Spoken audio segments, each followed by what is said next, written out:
Let's see if we're live. The hat actually says Captain.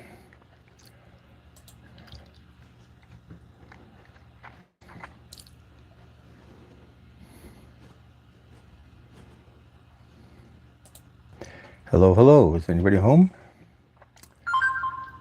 I hear clicking. I hear circling. Let's see.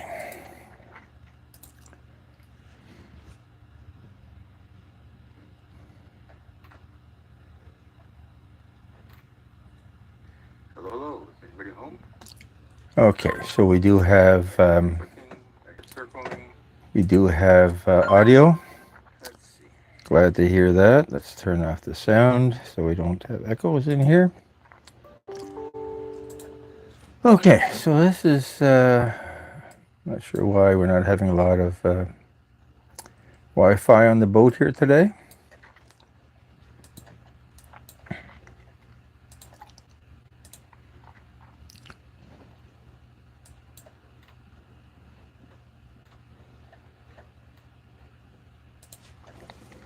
Hello, ahoy.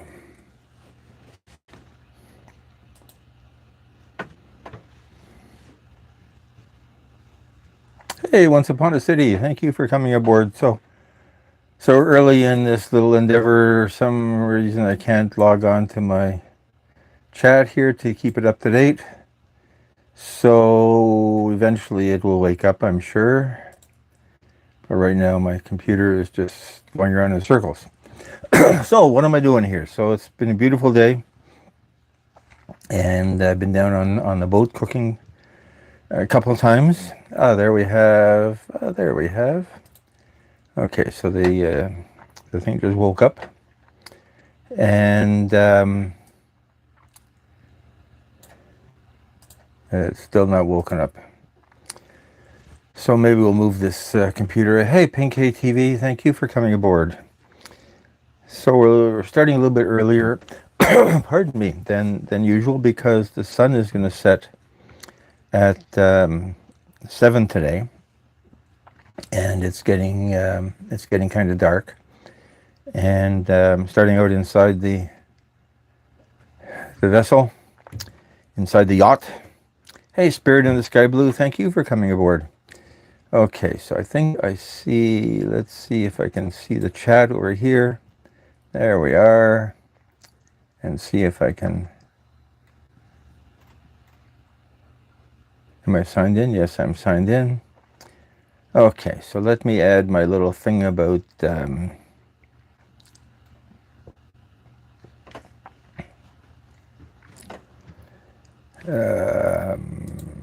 dropping a link. Type show link to drop link. If you haven't already done so and you want to network with whomever else is out there. Oops, what's going on? Let's just go there. We don't want to do that. And we do want to pin this thing. Captain Kangaroo, thank you for coming aboard. Nice to see you. Why don't I get the ability to pin that message? Okay, so that's good. So we pinned the message. Mr. Captain Kangaroo, who are you? Ooh, the internet is so slow. Are you a friend of Mr. Russian?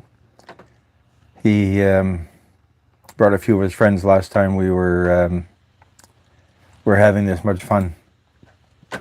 Good to see you, Baitazal. Hey, thank you for coming aboard. Yeah, so a lot of people so early in the day. So I guess early in the day is better than late in the day. And summer's basically over. We went sailing last weekend, and it was a beautiful, beautiful, beautiful, beautiful weekend.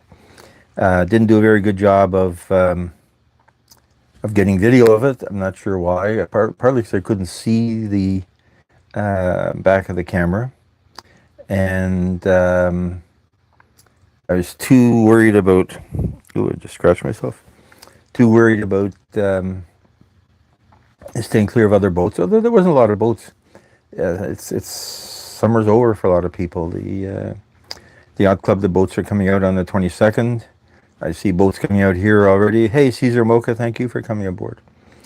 We're coming out of the water on October 28th, so that's only 3 more weekends. Whether I'm going to get sailing again or not, but I do want to get some actual cooking on the boat. Today we did salmon on the barbecue, and that turned out very well. It was a salmon steak, freaking thing, $23 at the St. Lawrence Market Mike's Fish Market, but it was so good. And I looked at a bunch of other recipes recently online, and everybody's extolling the virtues of there's an airplane coming by, so we might I don't know how much of the airplane noise gets into the boat, but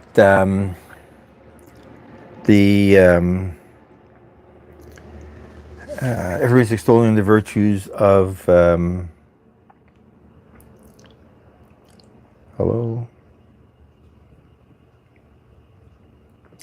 Not sure why this phone isn't properly working. There we are. I guess I have to change the title of the live too, don't I? Pardon me.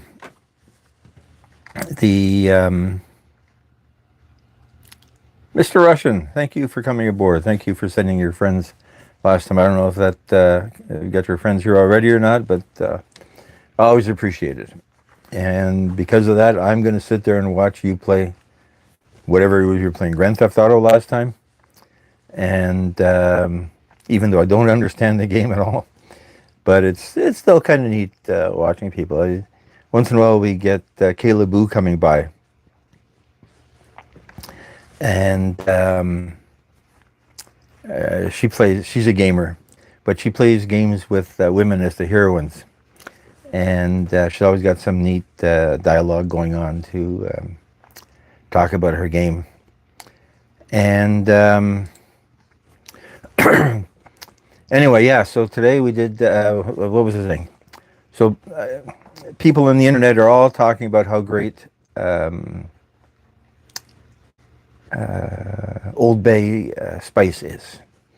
It makes me think of Old Spice. Aftershave for men, which I also do like, and it seems to be coming back. Certainly got some good commercials coming back. And so I decided I'd buy Old Spice, Old Bay. Old Bay. Is it Old Bay?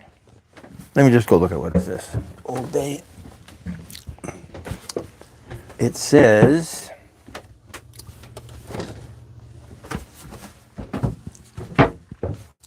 Yeah, Old Bay. And it, I see it at the checkout at the fish market on a regular basis. I guess they're hoping that people will buy it as an impulse buy. And but I've stayed away from it. But it's only like $4. It's not expensive from a perspective of spices. And so I did salmon steak with the only spice on it was this Old Bay. And it tastes to me a little bit like celery salt with a little bit of a tang, like a paprika or a cayenne pepper. And that's just tasting the spice by itself. And on the grill, it was really good. It was a whole pound of salmon. And I did not expect to eat the whole thing for a late lunch. And I did. It was, so we're circling again. I don't know if it's the computer or the phone. Hopefully I don't lose people. I know last week we lost a bunch of people as soon as I went out to, okay, so we got the Old Bay there. So obviously we're streaming. And I lost a whole bunch of people when I went out to wash the boat. So that's, when you ask your guests to help wash the boat, they all decide that they have to leave. So it's the same with virtual guests, I guess. Friday night live on the boat. I always worry about whether I call it Saturday Night Live, whether that'll upset the people that own the Saturday Night Live copyright. So I sort of stayed away from that. The pardon me. But Friday Night Live, I guess, is got to work, and it helps when you type properly. So let's fix that little typo there while we're at it. On the boat. The boat. Let's say after cooking salmon. After cooking salmon. Okay, that's my new name for the live. And I don't know. Do you want to change the thumbnail? Why not? Let's change the thumbnail to somewhere here. I've got a saved me on the boat. How about that one? Looks better than the crappy thumbnail that comes in there. So let's go back and see what the chat is saying. Anyway, so Old Bay. So I decided I would buy this and try it. And as I said, it was really good. It was just salmon on the grill, a little bit of oil so it doesn't stick, and a fair amount of this spice. Once the video is live, you'll see how much I covered the fish with it. And usually I don't like salmon belly. To me it tastes too fishy. So this was Irish organic salmon, which I guess is farmed salmon. And it's like $23 for a pound, but it was good. Stop buying salmon at grocery stores because it's always weird tasting and old tasting. But what we're getting from the fish market was absolutely amazing. So salmon plus zucchinis. So I had a green zucchini and red zucchini and a red pepper, and that was it. So basically fish and veggies. So that's probably good for you. And yeah, a little bit like Popeye the Sailor Man. Any muscles there? No. Got nothing on Popeye. The yesterday I did, because this was going to be 3 days of cooking. I was going to do 3 meals at one time, but it's the prep work and then getting the camera organized is more. It's too much effort to try to do more than one recipe at a time. So yesterday was cheesesteak, Philly cheesesteak, and the video was awful. The video was awful. I normally shoot in manual mode, so I can control the light, and so that the brightness of the picture doesn't change if my hand, let's say, moves in front of it, and then the camera picks up something light. And that worked well for the prep, because the prep does inside the cabin, so basically cutting up the meat and cutting up the onions, because it's basically steak and onions. And I'd bought a very thin, fast fry sirloin strip loin, which was really good. And that was my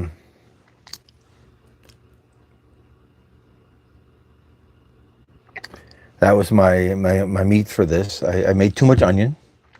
The onion didn't, and I didn't leave it on long enough, because it's a propane barbecue, and the challenge is always not wasting gas. It's the same with the propane stove, right? How much gas do you have? So it's So the salmon was good. The steak was good. The onions were good. Um, the toasted bun, provolone cheese, because apparently that's what goes on a genuine um, New York street food Philly's cheesesteak.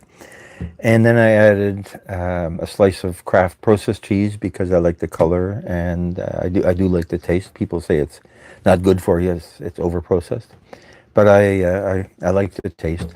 I think the people are calling for cheese whiz, which I haven't had since being a kid, and I did add a little bit of mayo at the last minute. So look, it tasted really good, but the camera settings were totally wrong, and it was a very bright day, like it is today. You can see through the door a little bit on the side there. Um, that it's really, really bright outside today. And so a lot of shadow. And I did it late in the day. It was at 6:30, 6 o'clock, I guess. So the sun was already low in the horizon and coming over the side of the boat. So it really created weird shadows on the picture. And on the boat, I loaded it into DaVinci Resolve because that's all I have on this notebook, and played with it a little bit. And I was going to abandon it, but I took it home anyway and put it into Premiere and played with it for a while. And it's it's usable. It's not bad. There's some phone shots as well, close-ups of the food and close-ups of me having a bite out of the sandwich, and it's usable. So it's I'm going to keep it. And then today we got salmon, and then tomorrow, depending on one other commitment that I have, it'll be jumbo tiger shrimp stuffed with cracker crumbs and wrapped in prosciutto ham. So that's sort of a combination of a bunch of things that I saw. And I don't know what I'm going to have as a side dish. So it's a bit of a pain because you got to peel the shrimps and slice them open and create a filling and put the filling in and then wrap it up with the ham. But that should be good. So if I get here just after lunch, then it'll be a late lunch or early supper. And again, it's going to be like a bright day like today, so I'm going to look at the footage from today where I set the camera on auto so that it would adjust a little bit better than I could do. And the problem with a really bright day is you can't see the screen on the camera to know what to be able to assess what you're going to get. So it's always a challenge. If I was paying myself to do that video recording, I would be upset with myself. But I'm working cheap, so they're glad you can be. I'm glad I have myself. I'm glad I have myself at half the price. So that'll be three on the boat grill cooking recipes. I don't know why they're not getting as much traction as some other things. My liver and onions is going crazy with 5,000 views.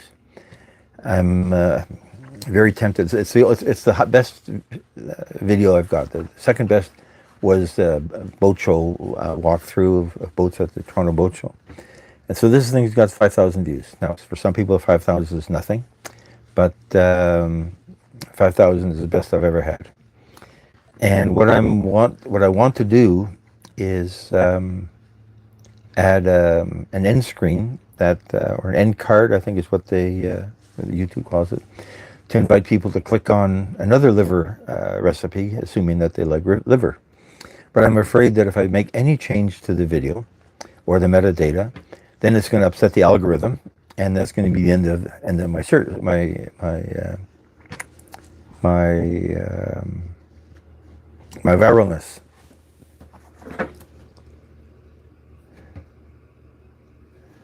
So we'll see what we get out of what do we get out of this. Hey, Pascal Perron, thank you for coming aboard.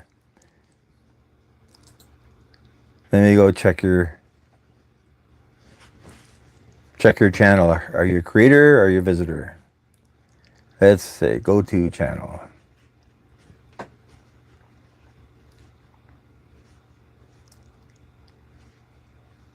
And then I think I'm going to take the phone outside and the computer outside, because I think we're going to have better Wi-Fi there. Here we're pretty close to the water line, and that's causing a little bit of disturbance in the force.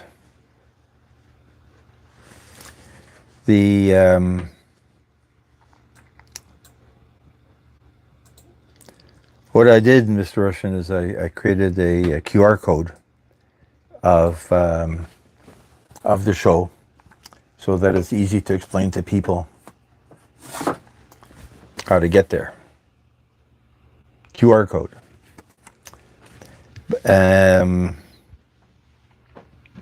Hey, I love towns. Thank you for coming aboard. Mr. Pascal, thank you for coming aboard. Good to see you.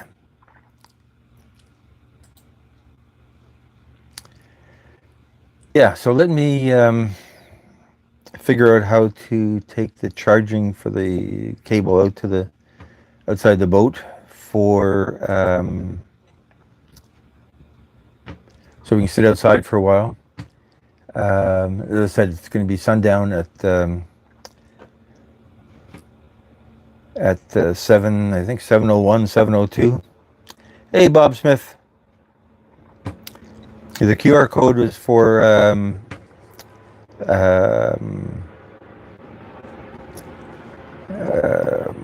this channel, so that if you're talking to people and say subscribe to Sailing Cook George YouTube / then that's a lot of effort. If you give them a card with a QR code, they can just aim their phone at the QR code, and they're in business. So let's take this phone outside and find a good place to see what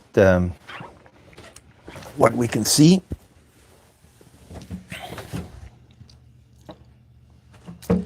I'm going to I think we've got enough battery life in this phone. Let's take the phone for a walk. Okay, closer and closer and closer, closer. And let's see what it's like outside. Oh my God, it's beautiful out here. And what we're going to do is I'm going to rotate the picture, because it's a better quality picture. And let's see, can I see what's going on here? Let's see if our neighbor comes to go sailing later today. He's always out late at the end of the day. Let's see. There's a beautiful view out the back. And what does it show? We've got part of the barbecue, so we don't really need to clutter up the whole picture with barbecue. Let me bring the computer.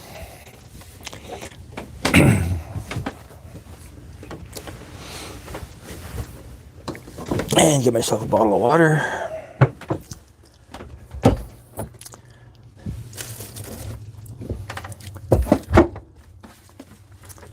Yeah, now I got to figure out how to take the computer out. Well, it said I had 83% capacity, so let's assume we can use the computer without battery life. And I do want to charge this phone, my backup phone.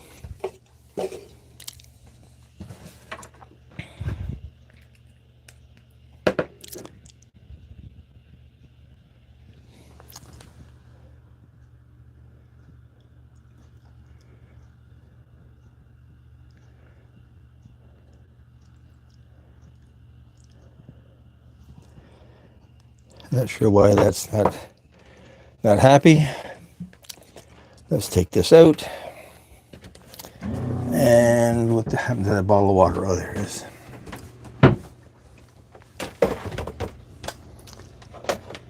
Yeah, that's a pretty view. I mean, it's just I'm just seeing it on the computer now. That's just a nice evening day. I guess we don't really need to see that much of the bottom of the boat. I'm going to sit on that side so that I can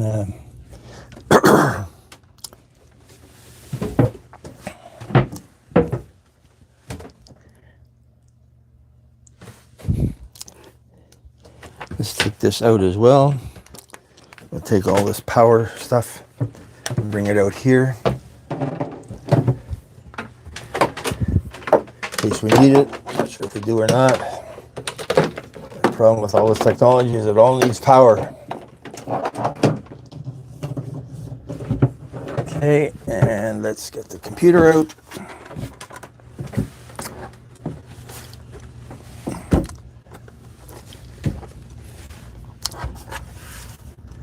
I don't know if you can see the computer in this daylight. Bright evening sun. And the sun's going to get even brighter. It's going to come down low over the horizon. Let's just tilt this back a little bit.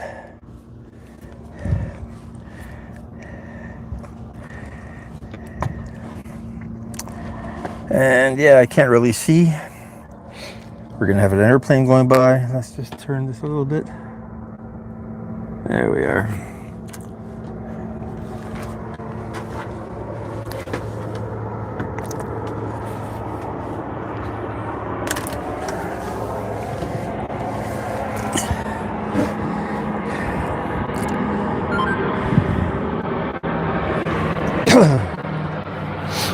Yeah, we got a plane overhead. Hey, Corey, thank you for coming by. Thank you for coming by. Always appreciate it. I think I was out in their channel earlier in the week. I think you liked something or you commented on something, and that triggered me to go visit. So it was interesting stuff. Big Uso, hey, thank you for coming by.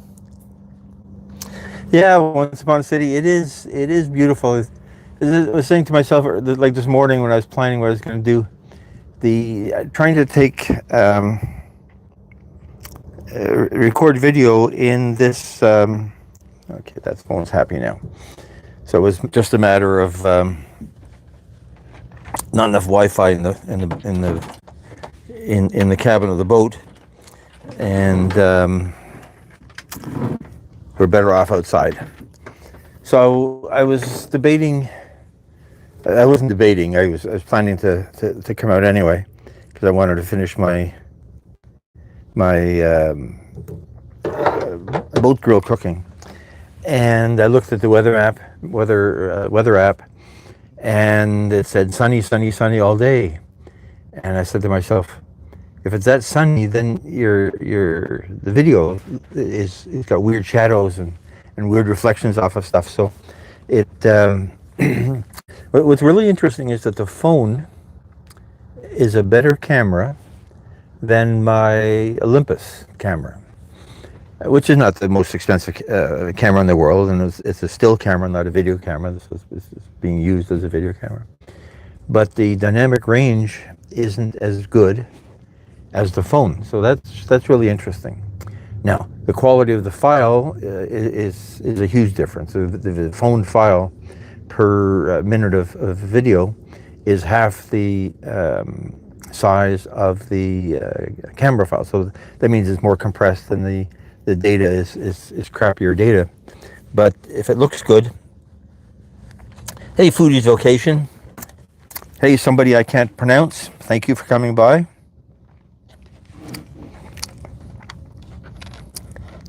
Always a pleasure to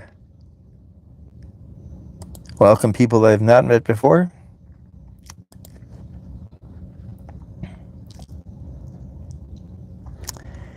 Can't pronounce it. Esmobi. No, can't pronounce it, but thank you for coming aboard. I'm happy to chat with anybody. The As I say, there's a few Indian cooking channels that I watch, and I can't understand a word. But some people, just the way they prepare their videos, and the way they lay out the ingredients, and the way they lay out the actions, it's easy to follow. Now, sometimes you get spices I'm not familiar with, and so you're sort of guessing what they're putting in. Um, but yeah, some people just it's easy to figure out what they're doing regardless of languages. Hey, Foodies Vacation, thank you for dropping by. Aren't you supposed to be on a cruise somewhere? Um, or is it hurricane season in cruise country? I guess it's hurricane season in the Caribbean now. So maybe it's not time to go cruising. Although the only time I sailed in the Caribbean, I sailed in the Virgin Islands 20 years ago, I guess, and I really wasn't paying attention to the weather. And this was at the end of July, first week of August, and it was starting to get tropical swells. So we had 20 knot winds, which is like 40 miles an hour. That was quite challenging a few times. I remember one time I came into a marina at night, and there was nobody there, so we just grabbed an empty dock. But the dock was to leeward, so the boat is blowing the wind is blowing the boat onto the dock. I put out fenders and stuff like that, but it was not a pleasant night for sleeping that night. The rest of the vacation was good. It was a 7-day cruise. It was an Irwin 38, 32, 38. So not a small boat, not a big boat. That's the one where I was cooking fish had a barbecue, not like the one that's here, but a sort of a round one with a different cover. And part of the cruise or the charter package was they provided 5 different meals: chicken, steak, veggies, fish. And the day we did the fish, I had left the cover off because I wanted to turn the fish over, and then it was like a big white piece of fish, so maybe cod or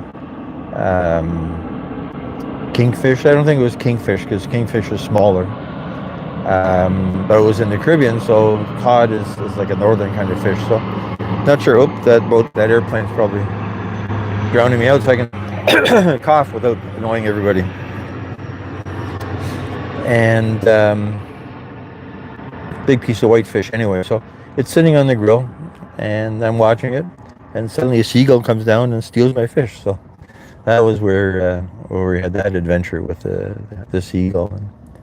And that I wrote an article about that in GAM magazine when I don't think GAM magazine is still around, but it was a Canadian magazine about sailing and on the water activities. So that's my Caribbean sailing adventure.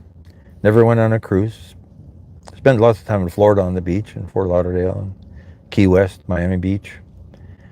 Never on the Gulf side, Gulf of Mexico or Gulf of America, whichever you prefer. But a lot of time, and then Orlando when the kids were young. Orlando, Cape Canaveral, Cape Kennedy. So a lot of good times on the ocean, on the coast down there. So managed to avoid the hurricanes for sure. That would be scary. We got a helicopter coming by. No idea what the helicopter's after. Oh, it's over off to the north of us. It won't get picked up on the camera. But yeah, so when I was looking at the weather yesterday, after I had the the problems with getting the light in the camera and the exposure and the shutter speed right. Yesterday, I was saying to myself, it would be really great if it was a nice cloudy day all day. It, it wouldn't be pretty from watching the environment point of view, but it would make the filming of the cooking adventure easy, because when it's cloudy, then there's no shadows and there's no hot spots. So, but we ended up with a nice sunny day. Now the difference is I started early, and the sun was more from the bow of the boat, shining onto the grill instead of onto the side of it. So the reflections were radically different and easier to deal with. Now, I've only looked at the footage here on the notebook computer in DaVinci Resolve, and I'm not a Resolve guy, so I don't know 100% what it's going to look like when I bring it into Premiere, because I like editing Premiere. I'm paying for it, I might as well use it. The nice thing about DaVinci Resolve is it's free. That water's nice and cold. And it is good software. It was good software when DaVinci owned it. And then Blackmagic Design decided they needed a tool to help them sell their cameras. And because it's bundled for free when you buy a Blackmagic Design video camera. And which I thought of from time to time. I'm not sure that that's ever going to happen. That reminds me, I've got to check. Vistec is doing their Profusion consumer trade show next week, I think. So I've got to check to see who's going to be there. I think Blackmagic might be there. And the problem with Blackmagic is that they have not subscribed to autofocus, and one of their cameras is based on a Fuji Lumix body, which has autofocus when you buy it from Lumix, but doesn't have autofocus when you buy it from Blackmagic. I think it's called a Pocket Digital camera or something like that, and that's hard to understand, except that the Blackmagic software uses so much power to create those digital and negative files, like they're uncompressed files, raw files, that maybe they don't have enough computer power left over to drive the autofocus. So, not sure what their story is. I'm just looking down to see if there's any swans coming in. As I said last time when I rode sailing, I saw 12 swans parked right at the end of that channel that you're seeing down there. If you follow all those boats to the right. And the swans were all in one area, floating around, and a couple of them are swimming, were flying as well. When the swans are so big, they're so impressive when you see them flying. That you think, wow, that thing is so big, it's too heavy to fly. But they do fly, and then when they land, it's a huge splash. Like when a duck lands, there's a little splash. When a goose lands, it's a big splash. When a swan lands, oh, I just heard a goose. When a swan lands, it's like a cannonball dive. And but they're not coming by to say hello to us. I don't know what they're why they don't like us. And when I was doing the salmon today, a couple of little tiny bits came off, and I threw them in the water. I don't know who picked them up. I saw one fish go by and probably ate some of that stuff as well. So it's summer's basically over, right? It's already the first week of October. Canadian Thanksgiving is this weekend, and And at one point I lived in Montreal, and on Canadian Thanksgiving, which is the first, second Saturday of the month, I'd go up to Mount Tremblant to go skiing. And it was already cold enough for natural snow or man-made snow. So it's the weather changes in a hurry now. Haven't been back there in years and years and years. Somebody's bringing flowers to a boat, so I wonder what that's all about. There's probably a whole story behind why this guy is bringing a bouquet of flowers to a boat. Maybe somebody's cooking for him. It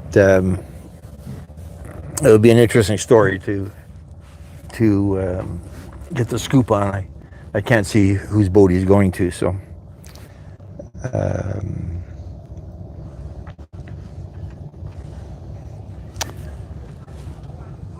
hard to tell. There's fewer people here than there were in the middle of the summer. I think the coffee truck has gone. It's not enough people to keep the coffee guy in business.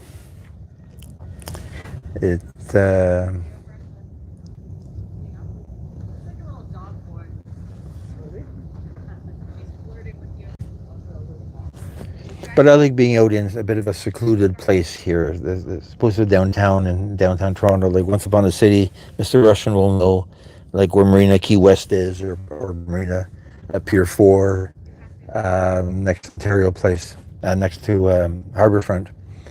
And those places are full. Okay, so I see who's got the flowers, and I see the guy that gave flowers. I see two girls carrying stuff out to somebody's boat, and the one girl is dressed in sparkly pink.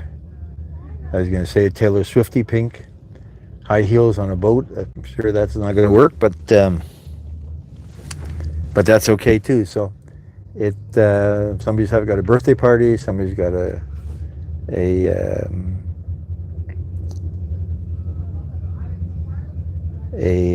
bridal shower. I've seen a few bridal showers on boats, more in the harbor than out here. But yeah, so you get a boat full of gorgeous women drinking and enjoying themselves. You wonder to yourself what the occasion is. So let's see. So we may end up seeing this group. Oh, it's a birthday. If you can hear them, it's a birthday. My God. And yeah, walking in heels on these docks has got to be a little bit of a trick. Although the docks have they're plastic with perforated holes in them to keep the water from accumulating. Wooden docks would be more of a trick to walk on in heels.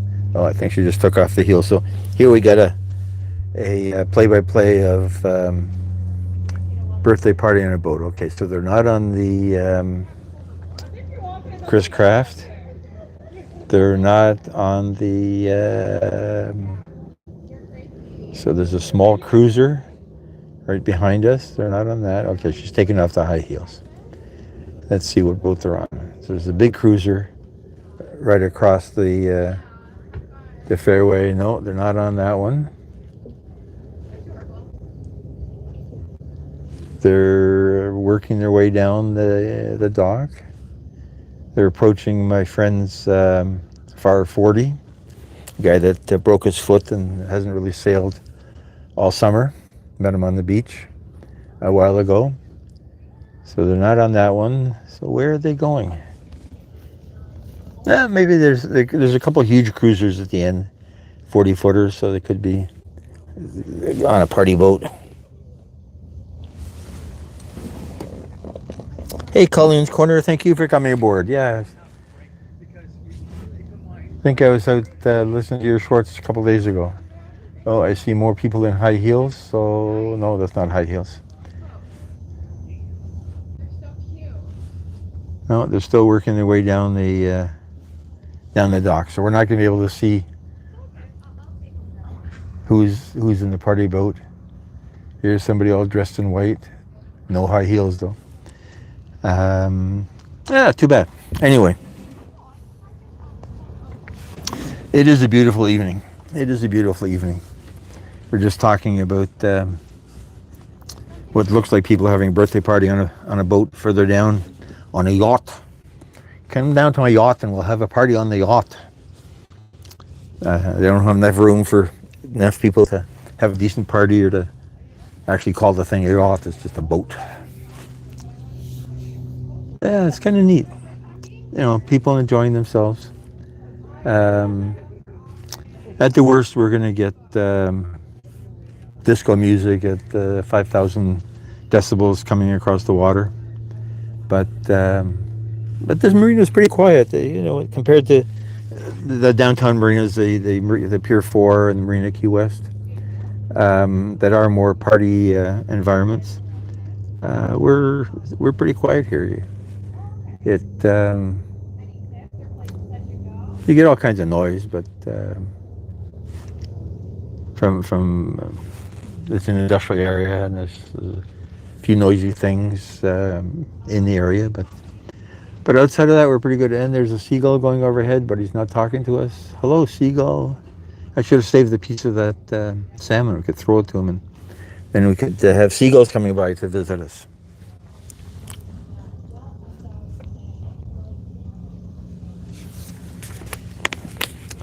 Yeah, so that sun is really coming low.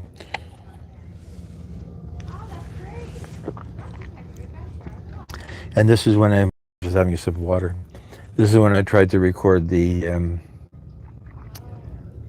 cheesesteak and the huge reflections off everything. And it was my fault. I should have put the camera on auto instead of trying to manually guess what the best balance between light and dark is.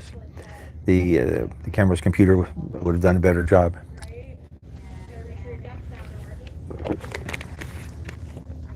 So we can't see where the party people have gone to. Oh well. Let's wish them a happy birthday.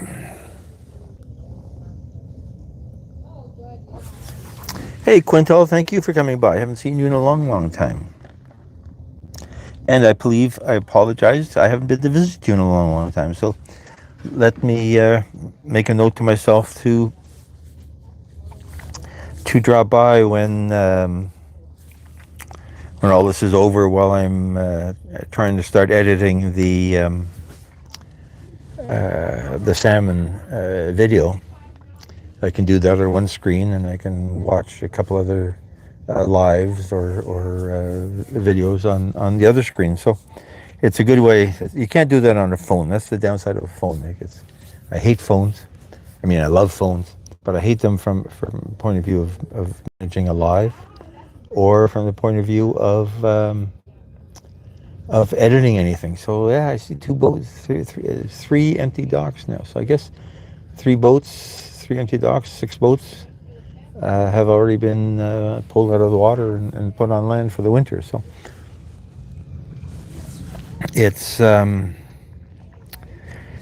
winter is coming. Winter is coming. Okay, so a girl in white with not high heels is not following the party people.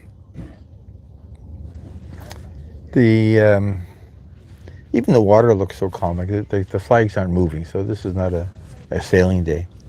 We'll see if my neighbor comes up. He came by at 7 yesterday, so it was already dark. I was starting to wrap up, and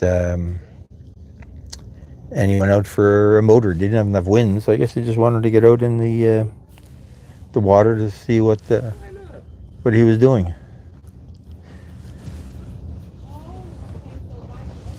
And there he is. Oh, I'm just telling my meeting that you're not here yet and you're not going sailing. look at the flags at that. It's no wind. You're going out. Anyway, So I was here yesterday. You came out. It was already dark and you left. it's you have a view you cannot imagine. Beautiful view of the city, Oh yeah. man, Well, enjoy it. I mean, summer's almost over, and did I tell you that I got rescued by the guys? no. My engine. Oh, I'm telling you later. everything you're saying is live on a YouTube Oh, really? meeting, so. I have to. But I do want to hear the story. I always worry about that. You know, when things stop, how do you get back? No, it was no wind, and the engine was getting hotter and hotter, and it was steam. No water. That happened to me the first year I had the boat, and the pump was full of garbage, and the pump is little plastic veins. They're all broken off. I fixed everything. When you start it, it's pushing up all of the water. Oh, okay. The speed is important. Yeah. On without connection, the speed is higher, and this is the pump is pushing more water. If you plug it in with the motor, Yeah. it's going low, and the water is not going there. Well, You so know what I did? what? Starting with faster motor, everything. Yeah. But take your water pump apart and check to make sure that the little fingers are good. 10 times. Oh, you did. Yeah. Yeah, I have 2 spare rotors just in case. Sometimes I wanted to cut the pipes and put more water over there. That would I didn't do that would work too. Yeah, yeah. No, it's good. That's a lot of yeah. Well, you survived, so that's good. Glad to. Otherwise, we'd hear about you floating in the lake. Well, I could have wait for another half an hour to cool down and start. But you don't know if that's going to solve. It was in front of Marina, so Oh, so you don't know if that's. So who towed you in? the rescue guys. From the TSAR boat, the one that says rescue, One of the or the sea tow? Because no, there is a rescue boat here. that says rescue on the side. Yeah. Okay, those guys. Yeah. One of the people is Alexia from G from here. Yeah. Mark and Alexia are here. Oh, interesting. Did they charge you? No, No. I think it's a free. It's run by the Coast Guard. They call. But the people are volunteers. They don't get paid. It's all volunteers. They didn't send me any invoice. Yeah. So Well, good. should be free. I doubt it's not. Good. Well, that's good to know. That's good to know. It's good your radio works. Call them.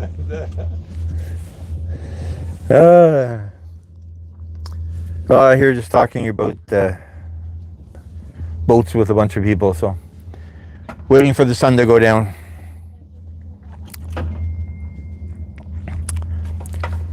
So that was our neighbor.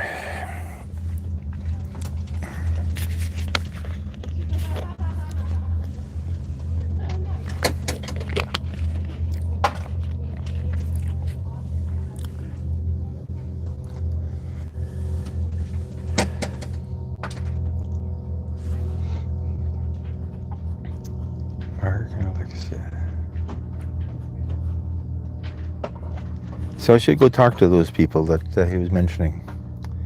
That TSAR boat, Toronto Search and Rescue. It's I know one of the guys that's volunteers on there, so they go out and they help people. And Arizona Jake, hey, I didn't see you coming by. Good temperatures, yeah. I guess your summers are a little bit warmer than ours, so but where you are, I assume, Jake, that you're not into snow, so that's puts a cramp in what you're trying to do in the winter. And yeah, certainly there's no sailing here in the winter. The one guy that lives on his boat here, he's moving his boat downtown to Marina Pier 4, so he's going to be in the middle of the party town. And he's a bit of a partier, so. Do you need a fender? The big one. I fish it from the water. Is it mine? No, it's not. But it's too big. Maybe it's mine. No. That big? It should be a big guy. Oh, it's bigger than mine. Yeah, no, I've got these. We lost one, but that was I a lost year it ago. too, but not that big. No. Tie it in the front when so you don't hit the dock.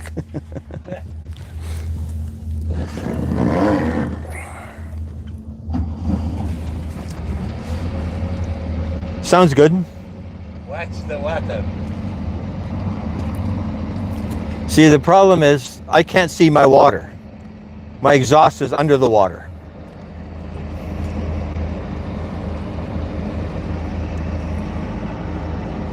It's good? If I keep this sound, this level of duration, Yeah. everything Oh, interesting. beautiful. Does it have a thermostat? Does the engine have a thermostat? I remember you. Here we go. Yeah. I don't know. I clean, I replace all the pipes. Yeah. I try to clean up the manifold. Yeah, see here, my exhaust is under the water, like a motorboat, so I can't see the water. Oh, But I can tell from that one experience, it sounds different. it sounds. It's yeah, because normally it's go bloop bloop switch, bloop bloop switch, and when the pump's not pumping, it's just. You hear it because it comes together with the, Yeah. the air. Yeah, the So exhaust. Yeah, You can hear the water. yeah, but I can't see it. See and this is the only stupid boat that has the exhaust below the water, and they only did it this year. Shouldn't, because it's harder to push it in the water. Of course, but they only did it for this year. After this year, they went back to having it higher up. So I don't know what they were thinking. I had another invention, a string to pull down The sail, downhaul. sail. I did that too. Oh my God, it's improving my life. Yeah, because you don't have to go forward to pull it down. To put it Yeah, down and yeah. uh, The worst that happened to me was I got it stuck around the spreader once. Something, it was all flapping around, but it fell off after a while.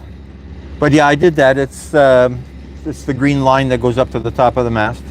and I replace the lazy thing Yeah, that looks good. with plastic. That means the string is plastic something. Yeah. So it will resist to water and sun and whatever. The other one it was dollar store and was flaky. Yeah. But this one should be okay. Oh, well, summer's over anyway, so.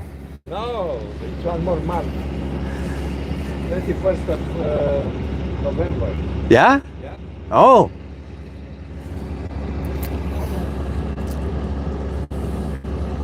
Yeah, so the neighbor's going sailing.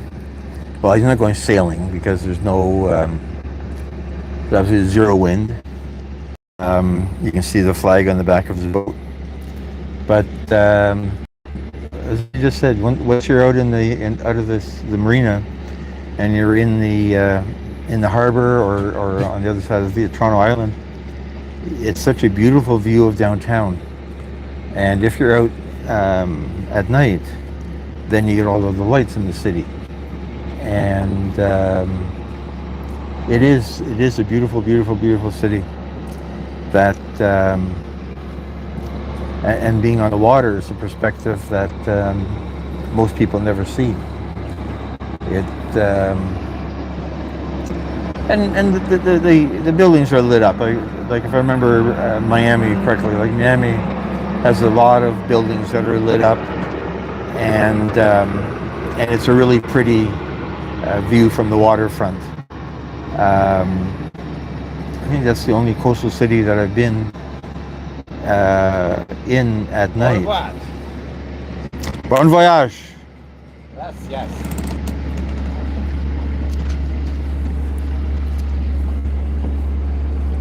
Yeah, so you should see his boat going by in a minute. And then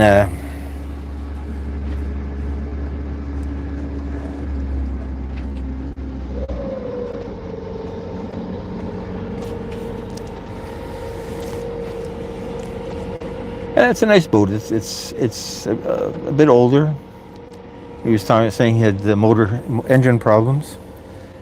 It's a atomic 4 gas engine that is very popular in medium-sized boats, and the downside is compared to diesel, it has more moving parts and more things that can go wrong.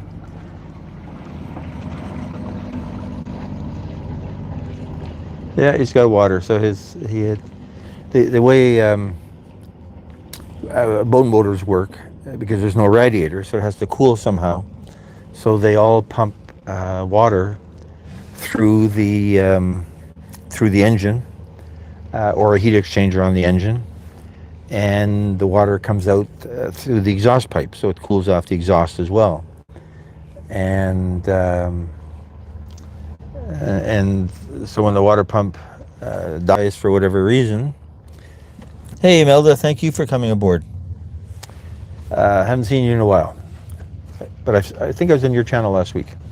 So the water, I'm just going to turn the camera just a little bit now that his boat is gone, and see if that picks up the outer channel a little bit more.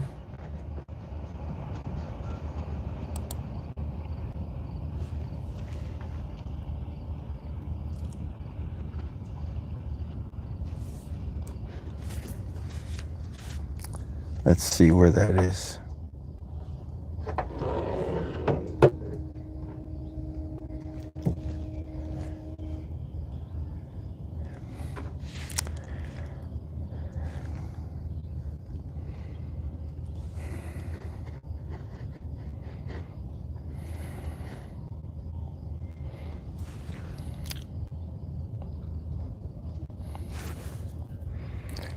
Yeah, so that's a nicer view. Can we turn it some more?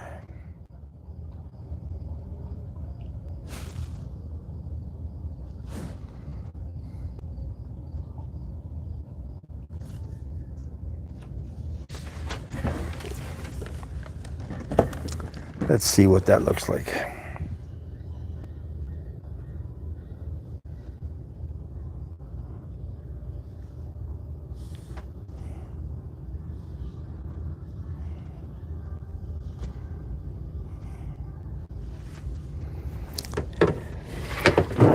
I guess I have to actually look at it on the camera to see what we're seeing, because it's slow and getting... Okay, so we're still seeing it. Okay, so now we're aimed down the fairway. And with the hope of seeing birds, that's where we're going to see them coming in. I don't know, I can't see the birthday party. I hear music, but I don't think we're hearing enough of it to upset my good friends at YouTube. Let's stick the microphone inside there.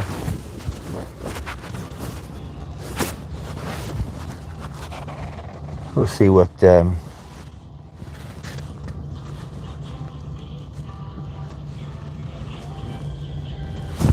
let's see.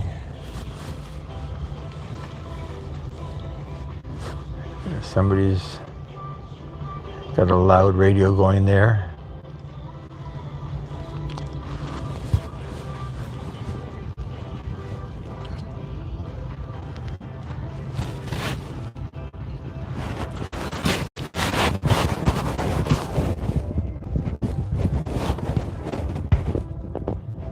Yeah, so hopefully we don't get that music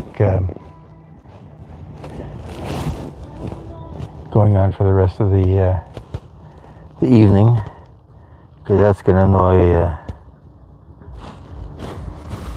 I think what I'll do is I'll go down below and watch all this excitement from inside the boat, where it's going to be a little quieter.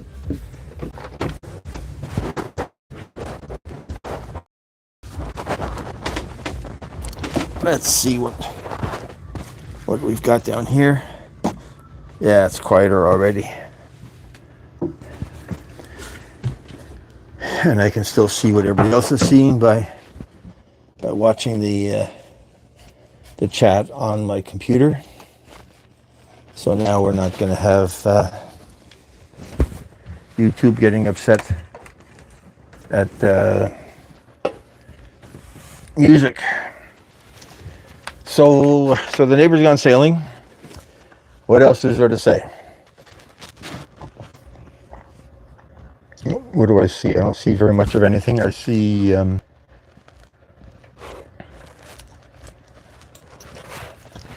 I see some water waves. I guess that's the waves from his boat coming in that are showing up a little bit.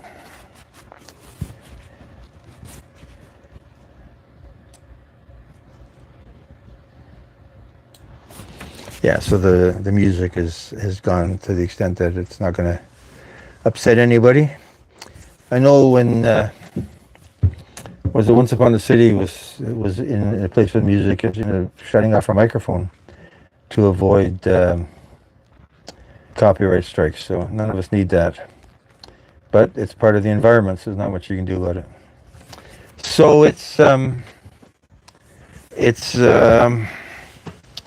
yeah, he's going sailing in the dark, and what would scare me about that is getting back into the harbor, because there is shallow places, and there are buoys that mark the waterway, but some of it is it's hard to see in the daylight. So it'd be equally hard to see at night, and yeah, you don't want to run aground and have issues there. Now, if you're going to have problems with his engine and need to tow in, then that's not a good thing anyway. But yeah, so maybe we'll go walk over to that the rescue boat and say hi, just to establish contact.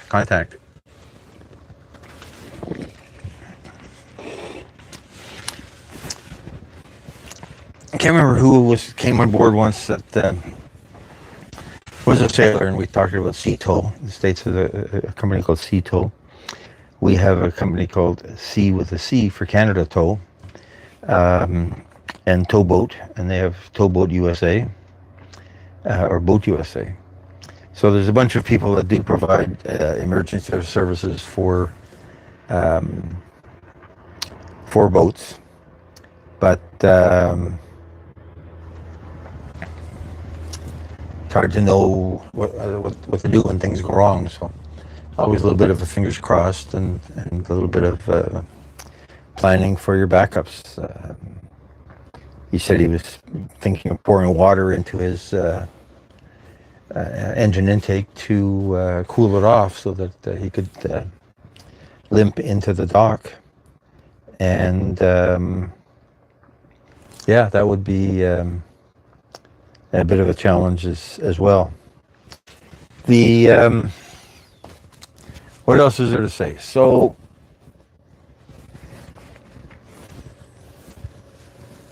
yeah, cooking, got to edit, got to work on this cookbook. Yeah, my friend Steve, he seems to have recovered from his stroke enough to do things, and I think he wants to do stuff that he doesn't want to basically sit and deteriorate. So any project is a good project for him.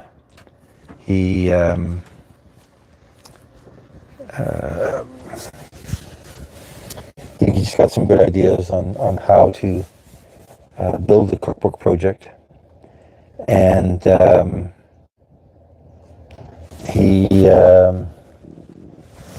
I was a little bit lost when I heard that he basically lost contact with him for a couple of months, and then suddenly out of the blue got an email from him, and said he was in one of the rehab hospitals here. Went down and visited him a couple of times, and he seemed to be okay. And now he's looking for things to do. So if we can build a project around this, then it'll help me. And if it helps him, in terms of having something to focus on, and if we sell the cookbook and it'll make a few bucks as well, then that'll be a good project.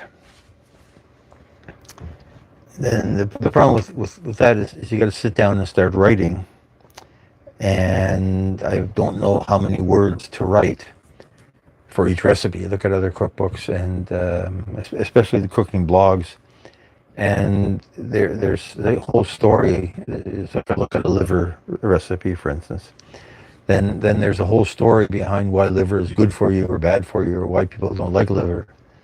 And in my mind, it's filler. It's also SEO, search engine optimization, because if you throw enough words into your web page, then people that are searching for organ, so it's an organ meat, right? So people that are searching for organs, they're going to find your recipe. Or people that are searching for what else is liver? It's got iron in it. So if people are searching for iron deficiency or iron, whatever, too much iron in your body, then it's going to pop that up. The downside, of course, behind all of that is that with all of these AI things in Google and in Microsoft's thingy, Bing, people never get to the actual website because the AI synopsis very often answers your question. I was looking for, just before we started, went live, this is a Dell Latitude notebook with a very small SSD, 256 gigabyte SSD. And now that I'm starting to put video on it for editing, I need more space. And so I wanted to know, can I install a second SSD in this notebook? And the first thing you get is half a page of Google's AI thing that has scraped off everybody else's website.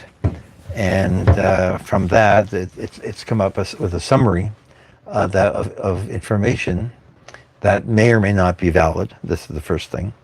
Because when I asked it for, is there room for a second SSD, half of the AI text was around installing a second hard drive, not a solid state drive.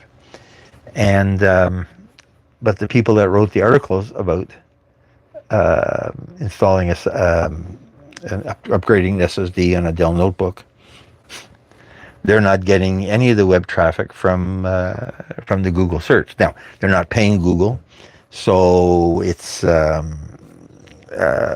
moot point from that perspective, but they invested in creating the content that Google scraped, or Microsoft scraped, or DALL-E, OpenAI scraped to generate their information. And Google, of course, makes money on advertising, which is what YouTube's all about, of course, as well. We're providing all of this content so that Google can sell advertising. But then again, they're paying for the servers, and servers aren't cheap either. The a GoDaddy website is $30-40 a month. That's real money by the end of the year. So a free video hosting from YouTube is a good deal. Anyway, so so people are throwing all of these keywords into their cooking blogs. The cooking blog that I'm writing, the links on the top of the page, is really based on a summary of these videos with enough words to entice people to consider the recipe. And in the end, I want to have enough that people will pick up a cookbook and say, okay, this speaks to me. So if I talk a little about about sailing, and a little bit about the challenges of cooking on a boat, and then talk about the recipe. Is because 99% of the people I'm sure that are watching aren't on a boat, but they still are interested in my liver and mushrooms recipe. So I want to find a way to speak to those people, and when people are deciding what cookbook to buy, end up with enough pretty pictures that say, I'd like to do that, or I'd like to be sitting on the back of the boat eating liver and onions. I'm not sure that is really in anybody's bucket list. Let's have liver and onions on a boat. But certainly salmon on a barbecue, biscuits and gravy. I think some of those are very boat friendly, people friendly, kid friendly. So the challenge is to find the words that make people want to buy the book, basically, and then want to make the recipes. Hey, Cheesy Man Wheezy, welcome aboard.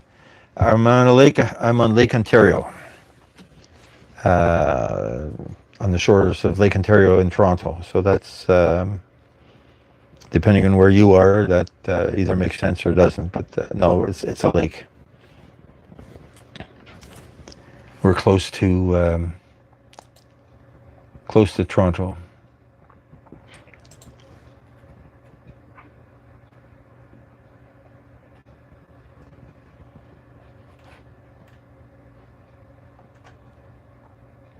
Okay, I remember you. I remember looking at the hot air balloons thing. I'm just checking your channel. I'll come back to it later on and spend a bit more time on it. But yeah, I remember. Yeah, we're in Canada, so we're gonna have winter in a couple of months, and part of the challenge is getting some fun out of the on the water. Not going. The neighbor just went out for a drift, even though there's no wind. I'm not doing that, but at least I'm on the water and sitting here watching the water, and actually hoping for some swans to come by and say hello to us. Yeah, New Mexico. So Arizona. Jake's in Arizona. So you're in the warm part of the warm part of the continent. Although I guess in northern New Mexico, there's snow up there as well. I believe. I know I've skied in Nevada. I've skied in California. So I guess there is, even though it's south by my standards, it's still end up with some interesting weather and some interesting climate. And I remember once I was working in LA for a week, and I remember being on the beach in the morning and skiing at Mount Barker. Anyway, something like that. And I thought that was the neatest thing, that you could be lying on a beach in the morning and skiing on snow in the afternoon. And it was really a nice corn snow. Like, it was a warmish day, and it was what I call corn snow. So it's a little bit granular. It's a little bit wet, but because the snow is these grains of ice, really, and it comes from the freezing and thawing. It's a really interesting experience to ski through it. Just because of the way the edges of the skis grab it in the turns. So it was quite enjoyable. It was quite enjoyable. I've skied at Heavenly, which is a totally different environment. That's in Nevada. Skied at I can't remember the other place. Another casino town, northern Nevada. So they're beautiful environments. And beautiful, nice people, wonderful people, from what I remember. Paula, hey, thank you for coming aboard. Yeah, for you it's morning. Here it's evening. The sun is going down. The sun will be down in 40 minutes.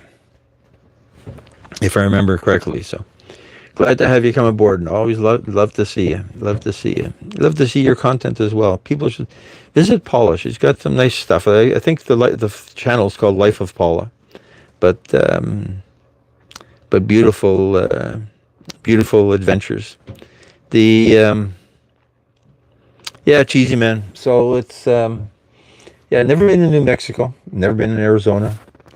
Um, whether that'll ever happen or not, harder to tell. But the sort of in the hunkering down stage of life at this point. The I would still like to go sailing back in the Virgin Islands. I think I did enjoy that, and the got to avoid the hurricane weather, but that's just a matter of planning. And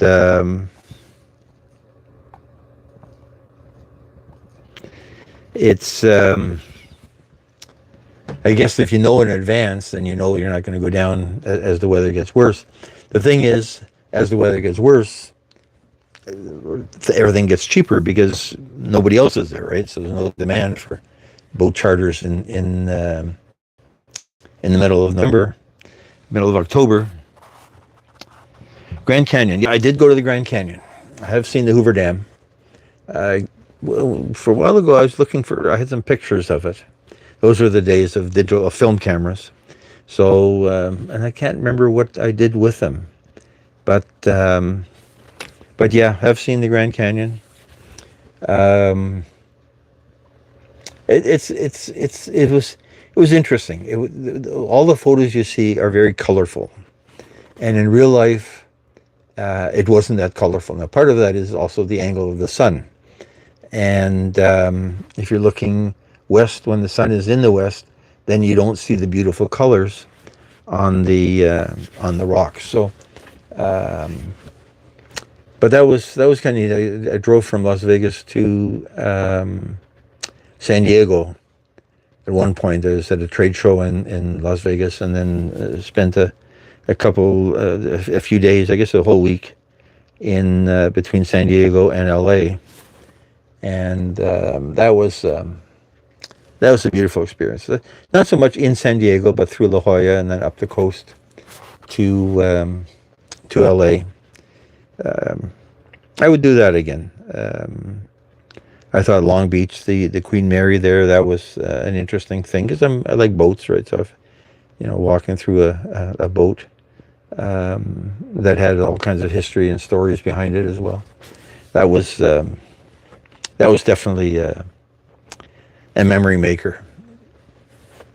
But those were the days of film cameras, so you only took 1 or 2 pictures at a time because you only had 32 frames in a roll, or 30, 32, 36, 32, I guess, and you couldn't afford to pay for them. So, yeah, Queen Mary. The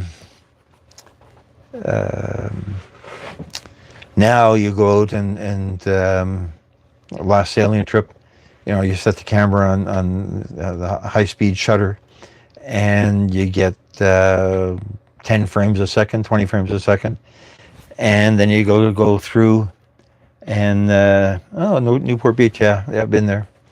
The another big sailing town, big boat town. So again, I guess I like the boats. The advantage of the high-speed shutter is you get 30 pictures, and you can choose which exact angle of which wave you want. If you're only taking one shot, then yeah, if you misjudged or the environment changed or the thing you're taking a picture of changed, then you don't have the memory that you thought you were going to get. So.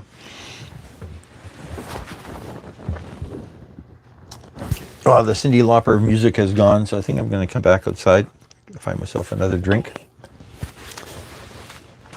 and then come back outside, sit in the sun for a while. Yeah, it's already 20 after 7, after 6. We'll see how long it lasts before the sun turns into there was a nice moon yesterday. The sometimes hard to tell where the moon is going to be, but yesterday had a nice moon, and it had sort of a weird cloud going through it that that made it sort of a spooky moon. And then here, there's like the masts and stuff like that are blocking parts of it. So it's a beautiful, beautiful wall art kind of photo kind of thing. Didn't take a picture of it though, but that's okay. Yeah, I don't hear any party music. I don't hear any party music.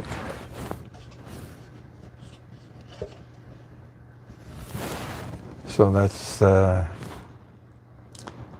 wonder what the party people are doing. Maybe they went for a sail in the harbor and with my friend to check out the sights and then party till it gets dark. So yeah, it was cute. Pink dress and pink high heels on a boat. She didn't get the email about boat shoes.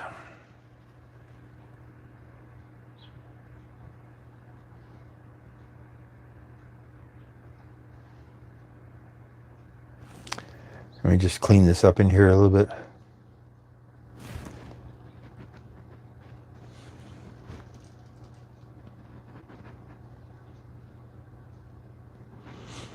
Yeah, I'm curious why last time I lost everybody when I started washing the deck. I guess it's kind of boring. Plus, the angle of the thing was all you got was my butt, so that wasn't that exciting. I looked at the footage afterwards. But it does need a bit more washing so that the dirt doesn't get baked on in over the winter when it's sitting in the sun. Here, at least in the summer, you're getting a bit of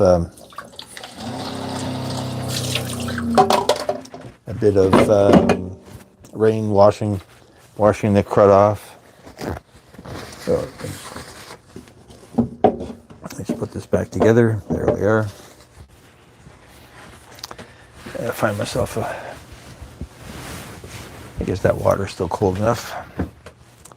Let's bring this computer back outside and watch the sunset. Problem is we don't actually get a sunset because there's trees and a building in the way when the sun hits the horizon.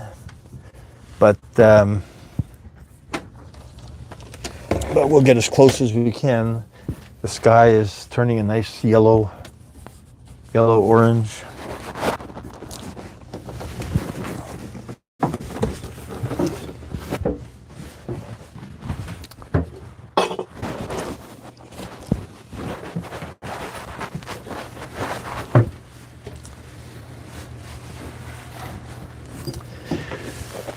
Okay, let's go out here and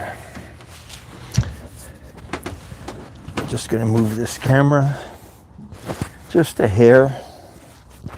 It's sitting on the cockpit table. Let's just move you. Still a good picture.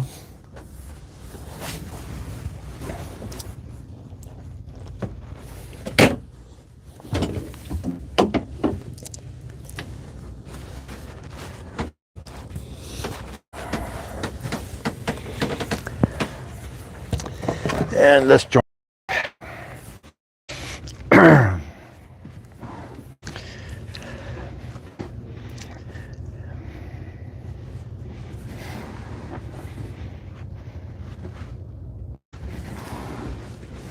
think I have to sit here. I can't really see what the camera sees because I've got it on the front camera.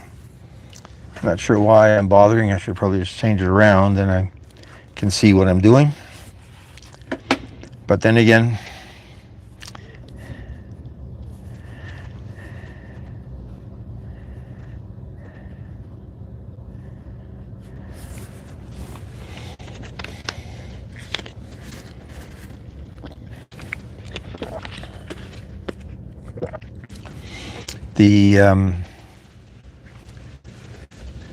so the sun is behind the trees already.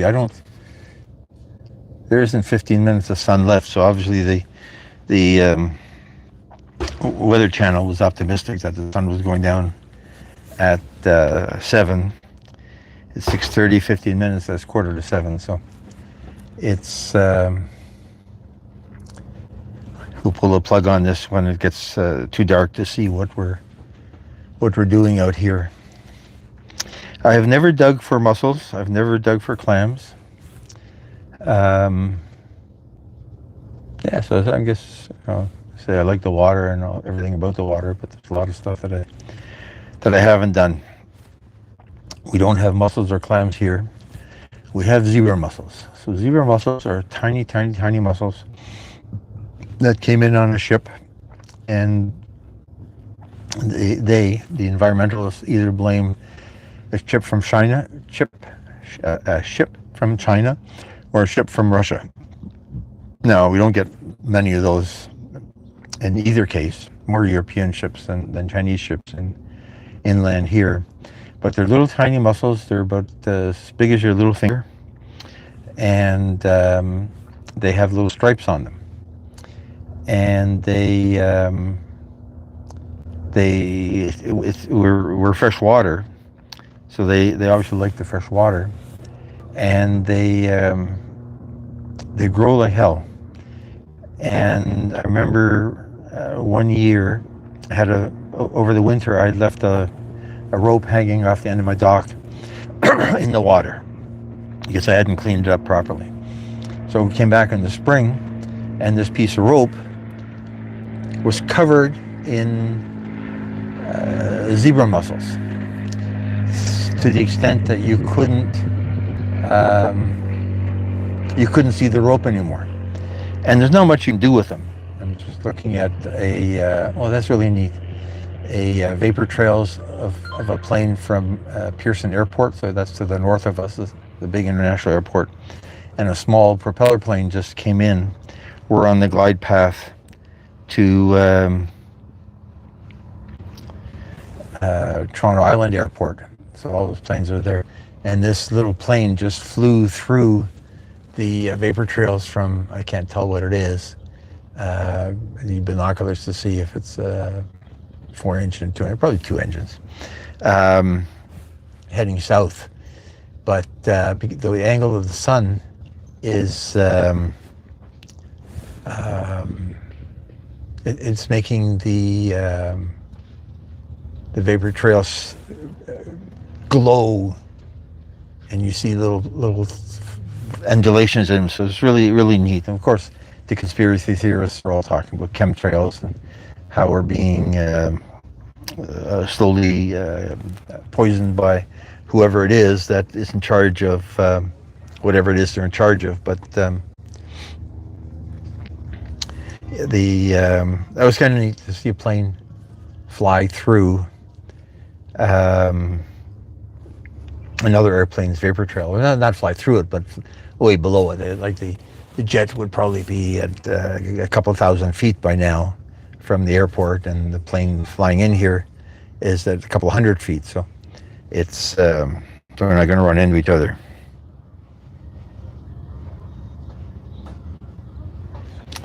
But yeah, so the whole chemtrail conspiracy movement is, see them on TikTok more than on YouTube, and it's just vapor. Well, it's exhaust from the engine, but it's the vapor and the hot air, the hot exhaust and the cold air, the condenses the water out of it and leaves that trail. So it's yeah, you get some neat vapor trails. I remember taking a picture of a either 747 or A380. So it's the 4 engines planes with the vapor trails from that, and they're bigger and fluffier. So they're kind of neat to see. There's other people coming. I guess for the weekends. It is Friday. It's still a nice enough place to hang out for for a weekend day, even if it's not that warm anymore. But not bathing suit weather, but it's not ski jacket weather yet either. And very few mosquitoes. A couple of times in the summer, I've complained to myself about mosquitoes, but right now there's no mosquitoes, so that it's really nice from that perspective that you can sit here without getting eaten by the wildlife.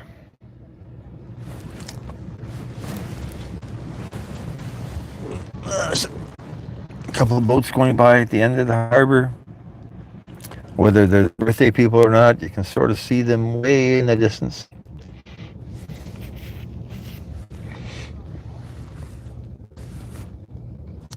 People heading out, people heading in.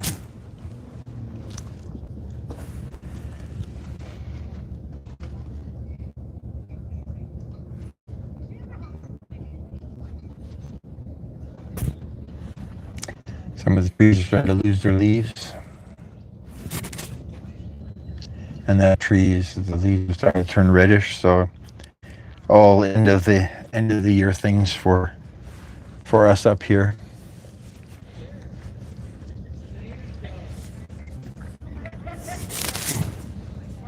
So tomorrow we'll see what tomorrow brings, but it should at least bring me down to cook shrimp. Supper today was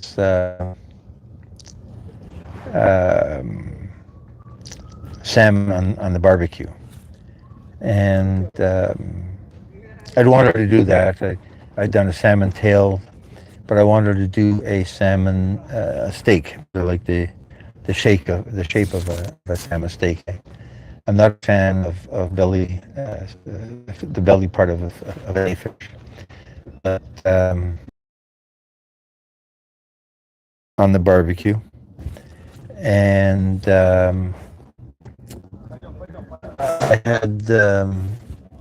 read other people talking about Old Bay spices, and I'd seen it on the shelf at the place that I buy fish, the fish market at the St. Lawrence Market in Toronto, Mike's Fish Market. Shout out to Mike's Fish Market. And I figured I'd try Old Bay. Everybody's talking about it, right? And when you taste it, I tasted some on my finger. It reminded me of celery salt to a small extent, with a good dose of paprika. So it's a little bit spicy, not as spicy as cream, but let's say maybe paprika and a bit of salt. So it had a bit of a salt component to it. Guess I could look up what the ingredients are. And yeah, so it's salmon on the barbecue. And it was really good. It was really good. I wasn't going to eat the whole thing. I was going to save part of it to make a sandwich tomorrow. But once I got going, I couldn't stop. And definitely it was the saltiness that's part of that. So tomorrow's supposed to be colossal black tiger shrimp. Tacos. What kind of tacos? Are we talking about fish tacos? I had never had fish tacos. I mean, for tacos, my experience with tacos is twofold. One, again, it's an LA story. I'm somewhere in West Hollywood, West LA, sort of the Mexican part of LA.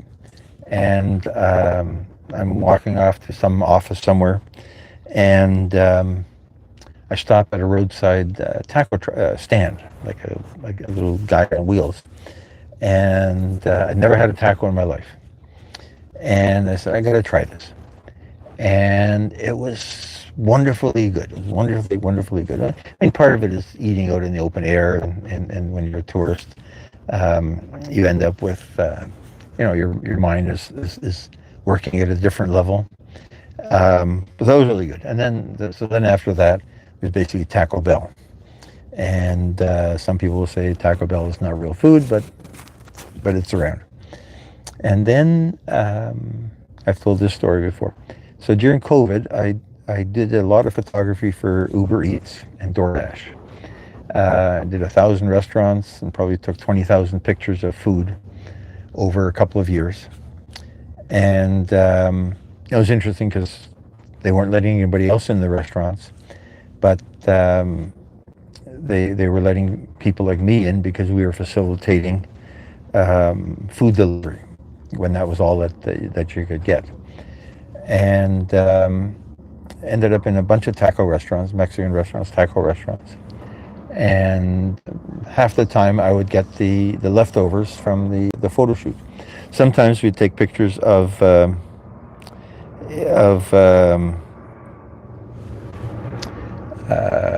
food that was getting ready to be delivered. So that I'd have my camera set up at a table, and lights and the accessories that I needed to. We got a plane going over, so we'll just stop talking for a second.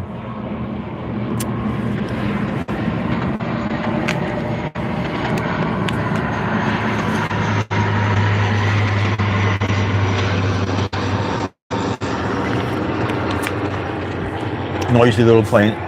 No chemtrails, no vapor trails from him.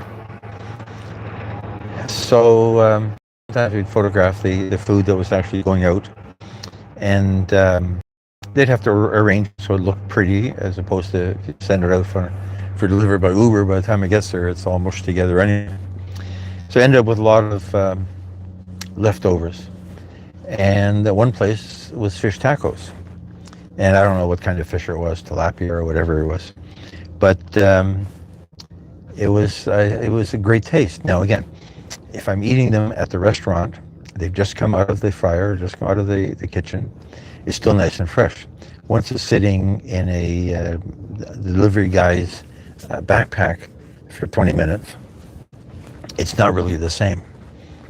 And I had a few food trucks. There was a couple of taco trucks that, again, they'd make the food because they wanted to promote their thing. And they'd make the food, and I would take the pictures. And one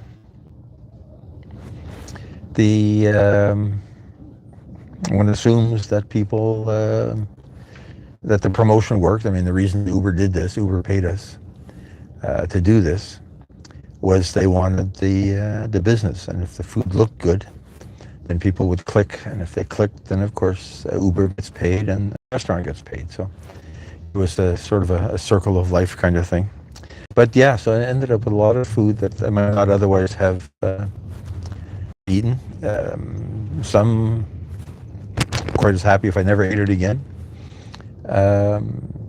Some quite interesting. So yeah, some of the tacos were good, some good Indian food. Some pretty Indian food I would prefer not to eat again, and all it had to say for itself was that it was super hot. And the Indian cook explained to me the difference between heat and taste. So you can get heat with just a lot of chili, or you can get taste and still have that hot taste. Okay, Chi. Thanks for dropping by.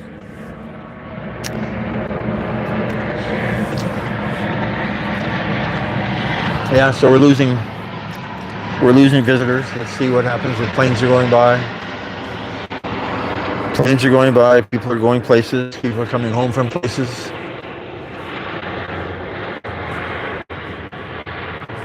I'm looking at a spider up there, a little tiny spider web at the top of the boat. Let's see what the sun is. So the sun is below the level of the horizon.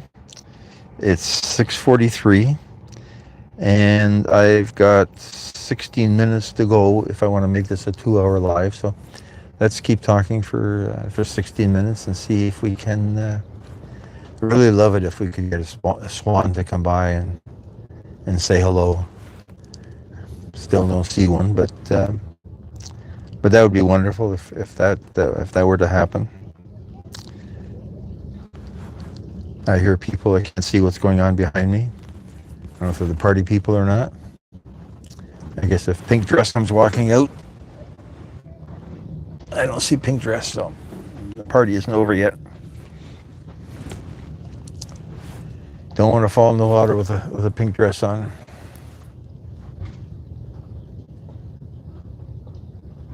Hey, trekking. Yeah, the signal is an interesting thing. I mean, I've got Wi-Fi in the marina here. I've never done this with data. I don't know what my data plan is. I think it's unlimited on this phone. I should check one day. Hey, Cheesy, thanks for coming back. I hope you enjoy your tacos. Refried beans. I've never understood refried beans. I'm sure I've had them. I've shot a few burrito places, and there's a couple of places that had refried beans inside the burrito. Nice texture, but I've never had refried beans like as a pile on a plate. So it's not on my list of anything that I really want to go after, but it is the flavor that it's really the flavor that helps. I did a couple truck stop burrito places, and in the end, they were kind of the most interesting, and I did enjoy their burritos more than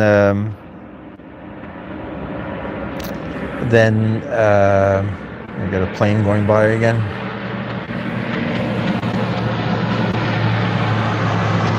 I see another vapor trail coming up. I think I'm going to get my other camera, because I think if this vapor trail is low enough, it might make an interesting photo. I'll come back in a second, trekking and talking about that. Let me just get the camera that I used for recording this cooking. It's got a nice long telephoto lens. Let's see if we can get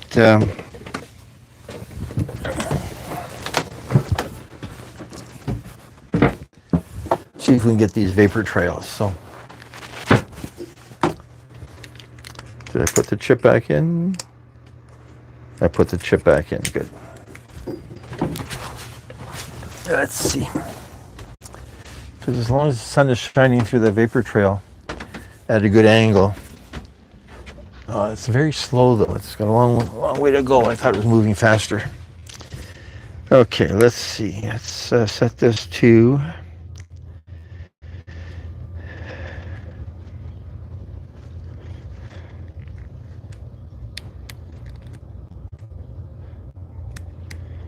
shutter priority. Let's say set the shutter to, okay, that's in the middle, that's good.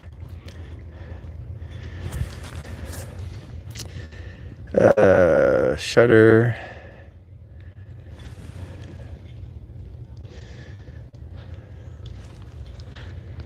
White balance is wrong.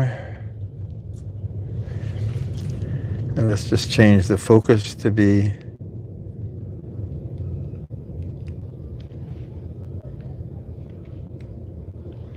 okay, so that's enough to 500.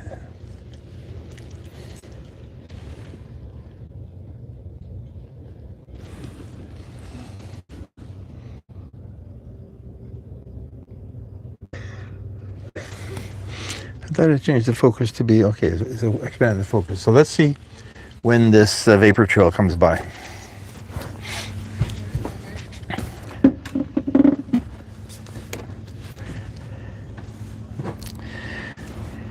How did I start taking pictures? I'm sure there's a story behind that. So I was a computer guy for a long time, and when I took film pictures, it was only because it was something to do. And I remember one of my earliest camera experiences. My dad had an old Bellows camera, and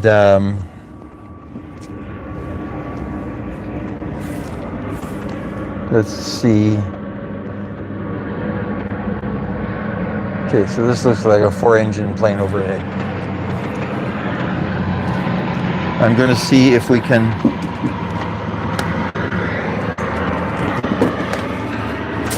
line this up. No,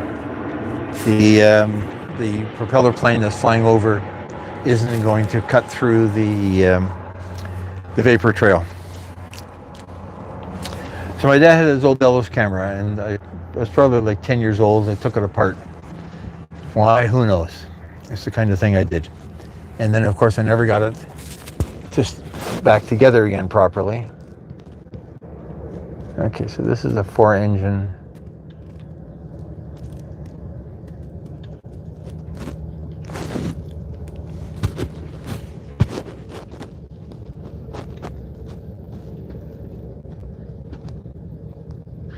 Let's get some video of this thing.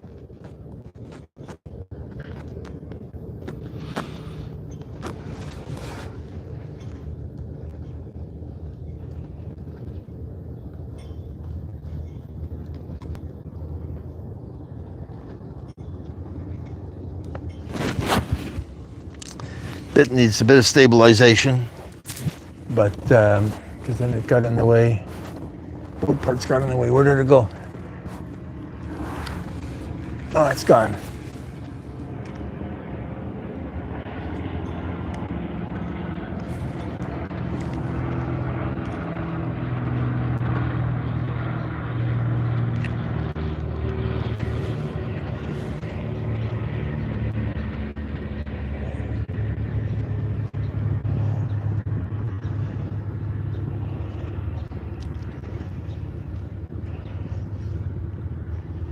It'll be interesting to blow this up and see what it looks like.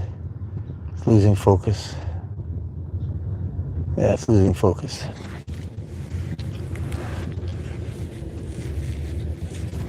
So it'd be interesting to blow this up and see what we got here. Okay, how do I zoom this?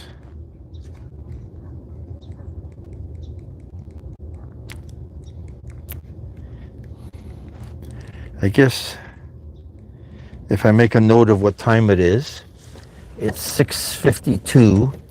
We can check flight radar at 6:52 to see what who was flying over at this particular moment. So it's 4 engines, but I don't see any markings on the plane. I don't see any markings on the plane, but it's not a 747. So it's got to be a, the back of the plane has the tail is black.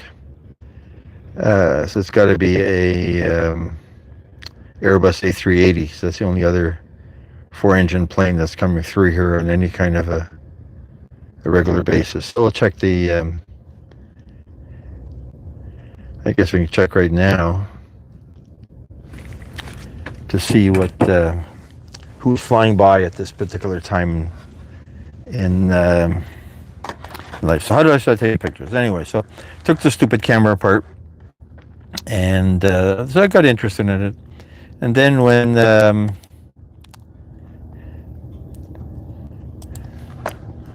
let's go flight radar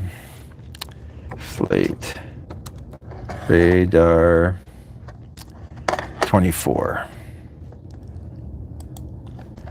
And flight tracker map.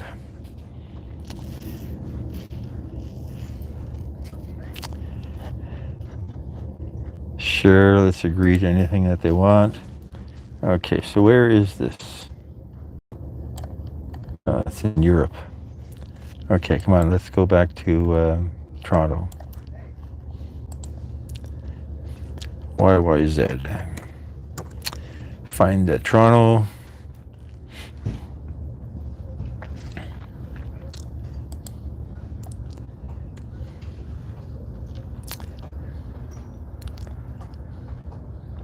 Let's go departure board. So it's 6:54.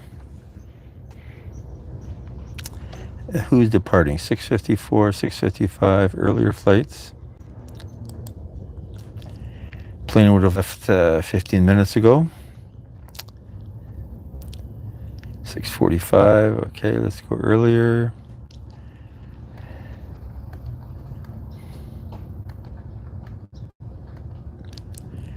$6:25, that's probably too early.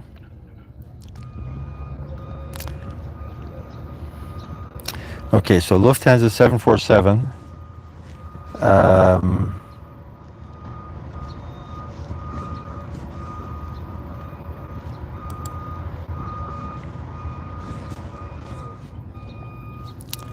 Where's the map? Usually this thing shows you the map.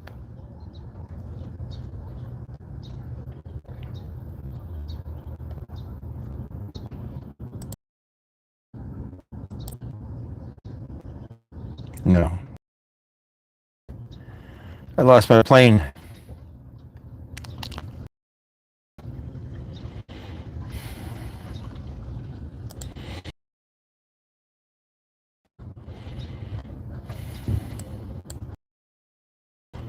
Oh, the internet is slow.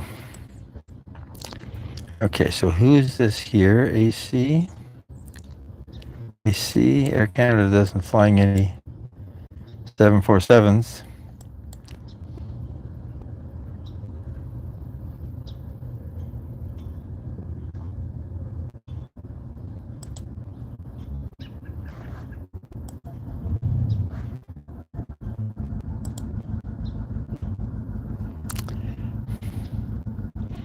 Anchorage.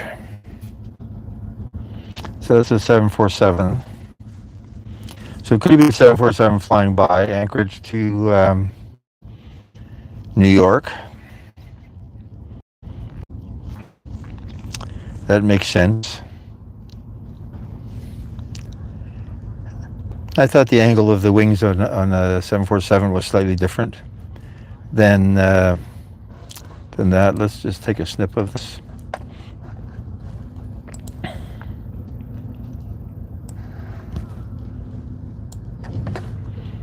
Save that so we can look this up later.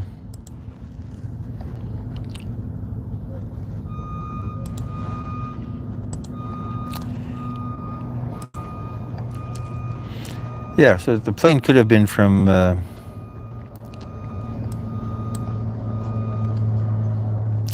the angle that it was flying over to end up in New York would have made sense, and it shows that it flew right over top. Where's the flight path? So I'm zooming in on here, and I see the Leslie Spit where I am, and it's flying right over where this boat is. So yeah, so that's probably a plane, and it was a few minutes ago that it went by. So this is 747. That's kind of neat. That vapor trails of a 747. As I say, between the 747 and A380, there's not that many four-engine planes left in this part of the world anyway. Okay, let's get back to what we were talking about here. Phones. How did I start taking pictures? Well, so started taking pictures. And then so that camera, I guess I must have put it back together again. So I do remember having, it was a 120 film camera. I remember taking some pictures of it. One of the pictures was boats in the Niagara Canal, the Welland Canal. Went down there on a school trip, see the canal, the seaway, and to see the freighters going through there. And I still have the photo of the canal. Now, I also have a photo, I guess that's what it is, yeah. And I have some photos of Niagara Falls. And this would be in the 60s. And at one point, they used to print the date on the bottom of pictures when they were developed. And then I sort of just took pictures.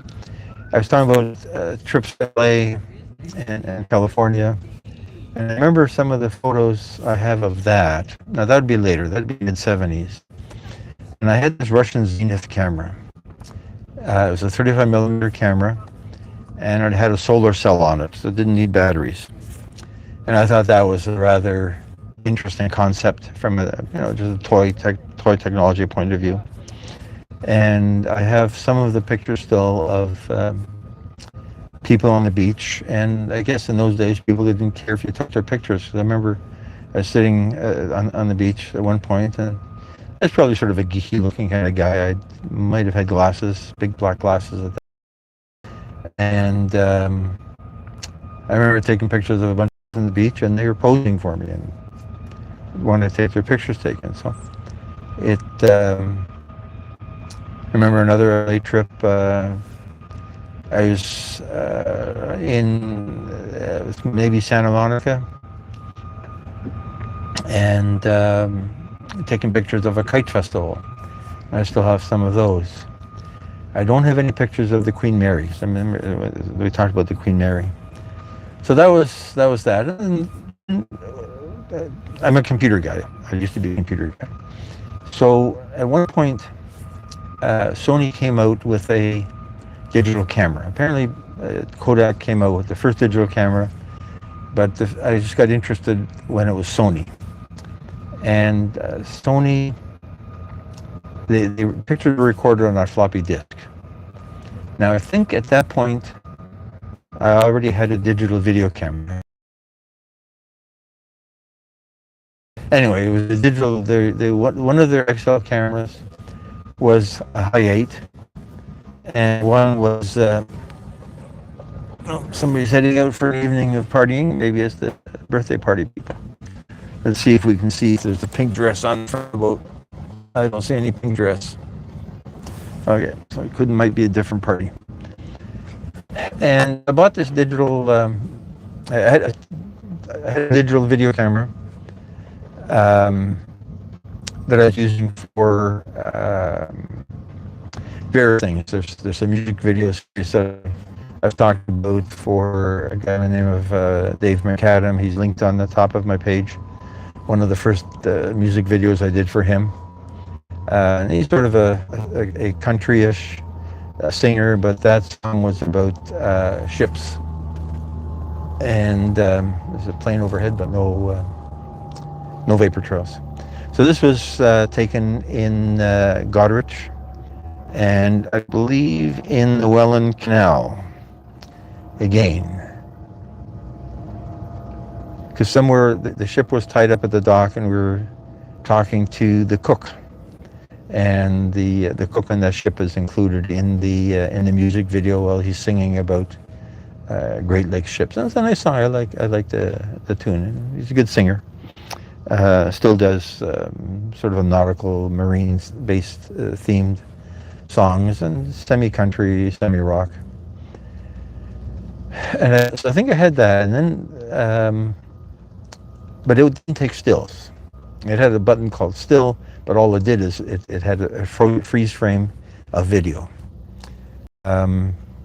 Its big advantage is it had a huge 20x telephones, and it was Canon, so it was good quality there. And then the Sony thing was interesting. I then bought a small Kodak digital camera and played with that for a while. And then Canon came out with the Digital Rebel. They'd always had a film Rebel. That was sort of a low-end consumer camera. And but the Digital Rebel, it was like, was it even a megapixel? Maybe a little bit more, 1.6 megapixels. Compact flash cards.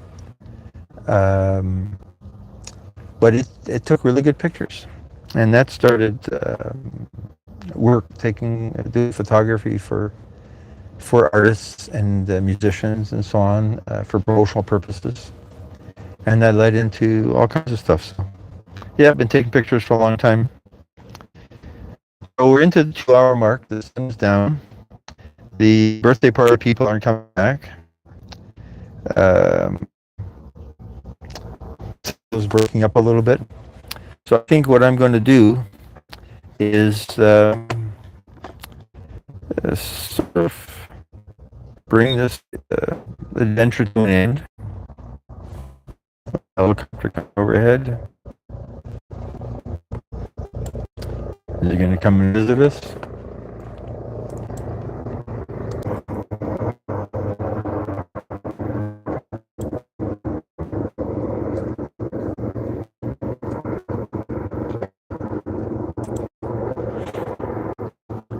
2-4 is the sound that they make. It's interesting. It's an interesting sound. It's getting too dark. The solar lights I bought don't seem to do anything. Find better solar lights. But I think we're going to say goodbye. I see somebody's just coming on board. But I think our evening's over. There's a few bugs out. The sun is gone. And we're pretty well at the point where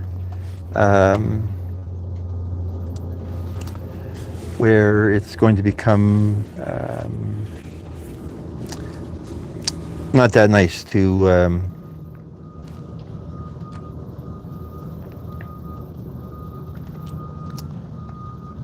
do this. So let's grab this camera. Oh, inside the boat still looks nice enough. Let's rotate it around so we see the captain, and he's going to say, press the little X. Are you sure you want to stop streaming? Okay. And it's going to